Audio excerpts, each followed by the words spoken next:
இப்போ என்ன உனக்கு எதிரிகளே இல்லையா அப்படின்லாம் கேட்டா அப்படிலாம் நான் சொல்ல மாட்டேன். அப்படிலாம் நான் நினைக்கவும் மாட்டேன். அப்படி நினைக்கவும் கூடாது. இப்பவும் சொல்றேன், அரசியல் ரீதியா சொல்றேன், ரெண்டு பேருக்கு நடுவுல தான் போட்டியே. ஒன்னு இன்னொன்னு எஸ், ஒன்னு டிவிக்கு, இன்னொன்னு டிஎம்கே. இதுக்கு நடுவுல வேற யாருக்கும் எந்த வேலையும் கிடையாது. ஏதாவது இருக்குன்னு சொல்றீங்க?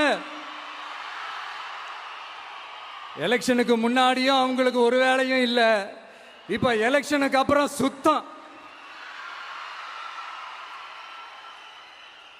ஆனா இந்த திமுகவும் மற்றும் பலரும் ஒன்னா சேர்ந்துகிட்டு இந்த விஜயோட ஆட்சி வந்துடக்கூடாதுன்னு சொல்லி ஒரு கூத்து ஒண்ணு பண்ணாங்களே, அந்த கடைசி 5 நாள் அடாடாடாடாடா, நமக்கெல்லாம் ஓஹோ இப்படியெல்லாம் கூட நடக்குமோ என்ன கூத்துங்கிறீங்க.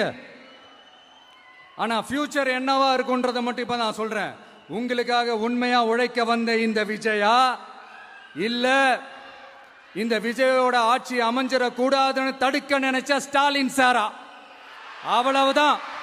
இதுக்கு நடுவுல வேற யாரும் எந்த அல்லு சில்லும் உள்ள வந்து நம்மளை தடுக்கிறதோ எதிர்க்கிறதோ ஏதாவது பண்ணாங்கன்னா நிர்வாகம் அதுக்கு பொறுப்பில்லை ராஜா, நிர்வாகம் அதுக்கு பொறுப்பில்லை.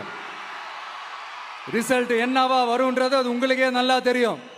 நம்மளை ஏளனமா பேசுறதா நினைச்சு அவங்களுக்கு ஆப்பு வச்சுக்கிறாங்க. திமுக நம்மளை தடுக்க, திமுக நம்மளை எதிர்க்க, திமுக நம்மளை அவமானப்படுத்த அத்தனையும் நமக்கு நன்மையே.